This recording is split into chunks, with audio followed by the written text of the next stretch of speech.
Hello mga kamoks! Siyempre, dito na naman tayo sa isa na namang episode ng ating pagbablog. And of course, for today's video, meron lang akong isi-share sa inyo na isang bagay na binili ko. Pero ito, actually, hindi naman ito unboxing, pero naikabit ko na to. Ito is regarding o tungkol sa safety ng inyong car.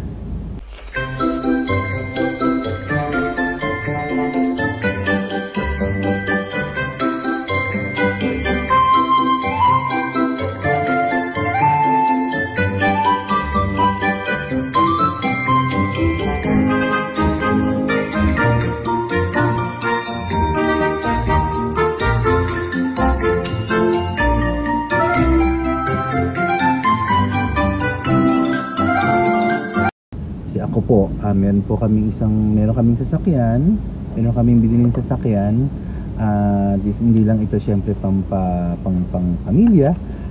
Ginagawa ko rin to para pang business, diba? Pang business namin, alam mo yung panghanap buhay. Hindi lang ako umaasa dun sa aming business na food business.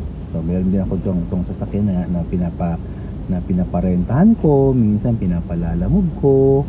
Yun, minsan pinaparen or pag may mga out of town na ako yung driver.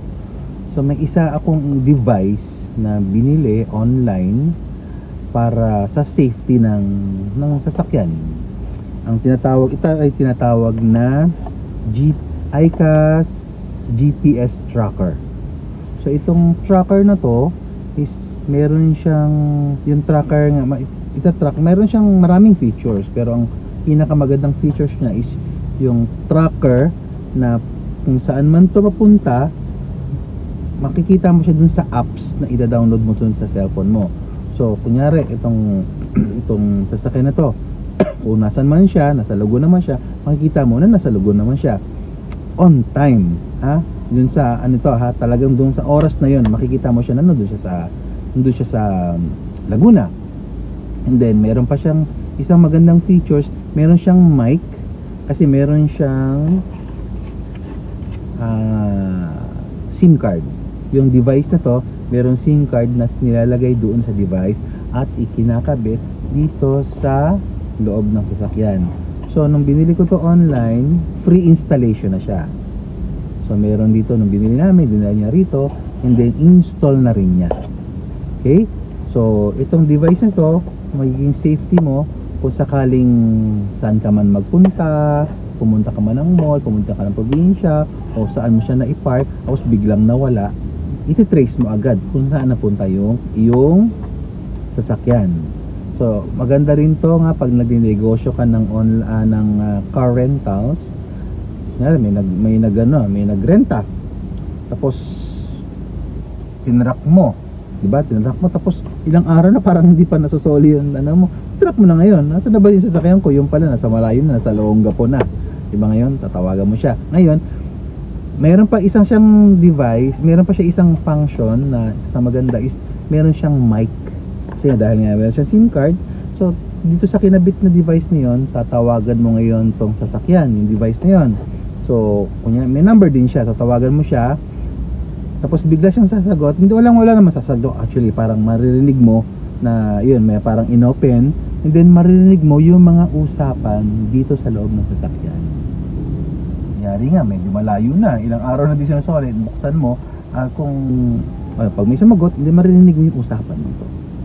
Diba? Mas maganda yan, habang bumabaybay yung sasakyan mo, may nagrenta, i-track mo na siya, diba? Ita-track mo na siya. Tapos ngayon, pag napansin mo na outside, pag nirenta sa'yo na is within Metro Manila lang, tapos napansin mo outside Metro Manila na, parang may iba na, diba? Ngayon, tawagan mo yung device mo, tapos maririnig mo kung yung usapan nila, kung usapan ba nila is may plano na silang hindi isole o hindi ibalik.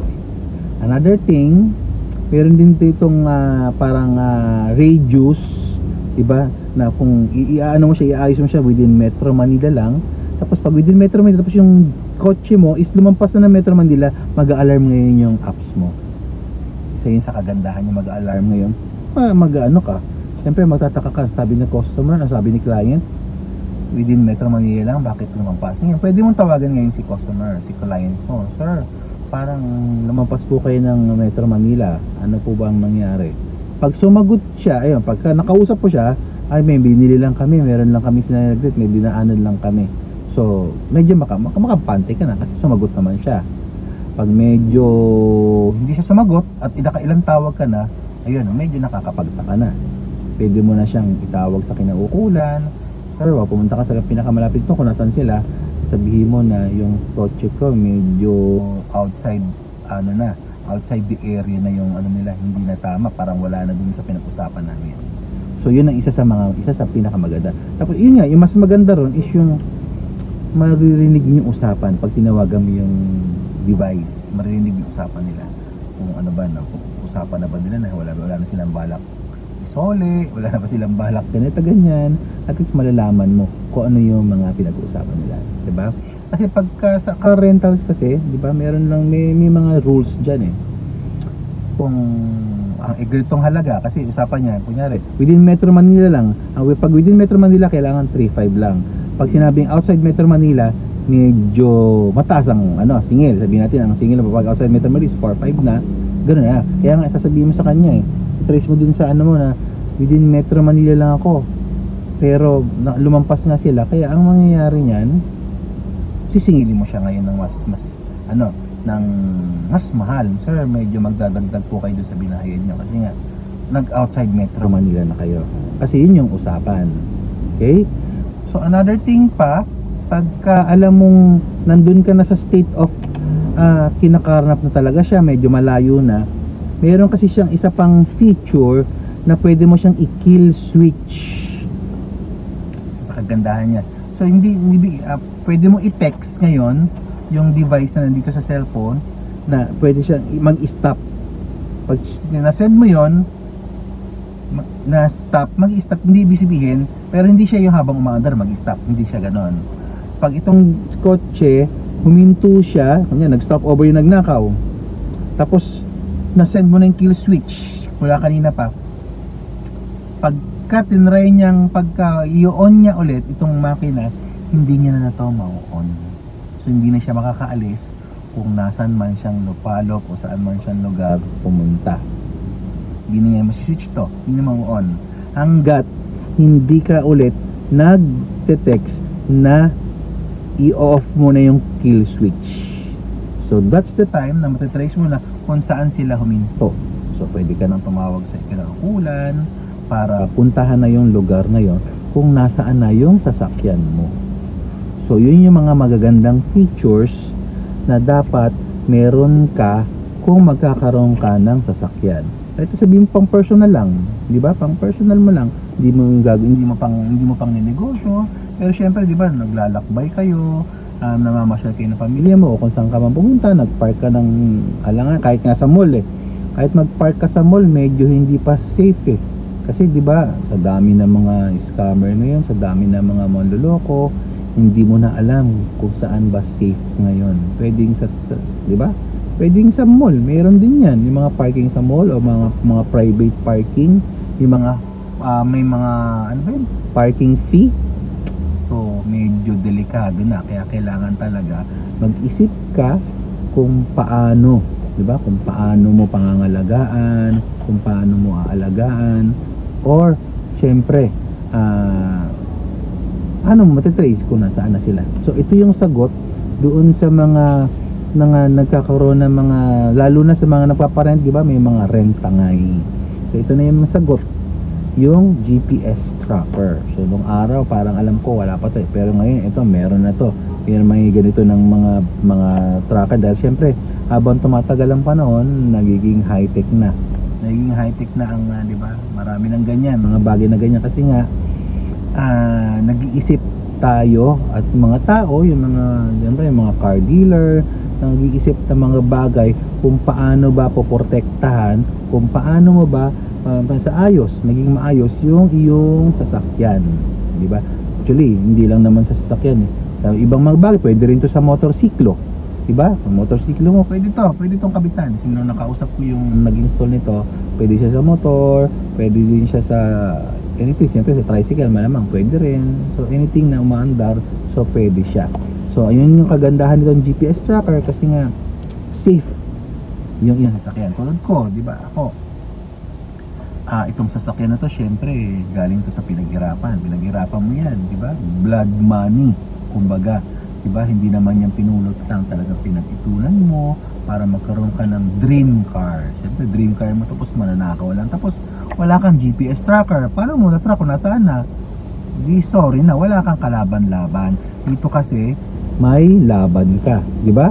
Matatrack mo pa kung nasaan siya. Malalaman mo pa yung usapan nila, kung ano yung mga pinag-uusapan nila doon sa loob ng sasakyan mo, kung nasaan sila.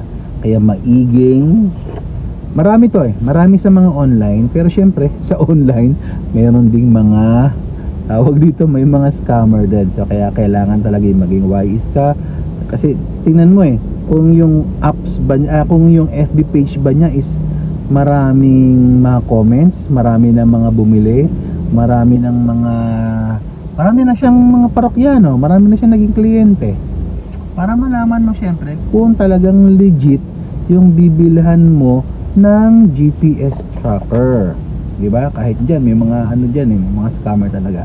So kaya kailangan talaga, so mag-isip ka. Syempre sabi ko kanina, blood money ang pinaghirapan, kaya kailangan talagang ingatan yung mga bagay na to, mga sasakyan na to. Kaya kailangan mo talaga ng ganitong device para sa iyong sasakyan, motor man yan, or kung ano man yan, kung tricycle man yan. Hindi ko alam kung pwede rin to sa mga e-bike, diba? Mga electric bike. So, kailangan talaga ng ganito, kasi nga sayang pag hindi. Kasi nga to, yun nga, pag wala kang ganito at nanakaw yung sasakyan mo, paano matatrack? Susumbong mo lang siya sa pulis. Kaya lang ito medyo matagal na ano lang yan, na proseso. Kasi nga wala kang GPS tracker. Siguro tulad mga nung araw, diba, pag nawawalan ng sasakyan, talagang hindi na nila alam kung anong gagawin nila, kasi nga hindi nila alam kung saan nila hahanapin yung sasakyan nila. Di tulad ngayon, diba, may apps ka lang, may ganitong device na ikakabit sa sasakyan, may apps ka na, matatrack mo na siya kung nasaan na siya, diba?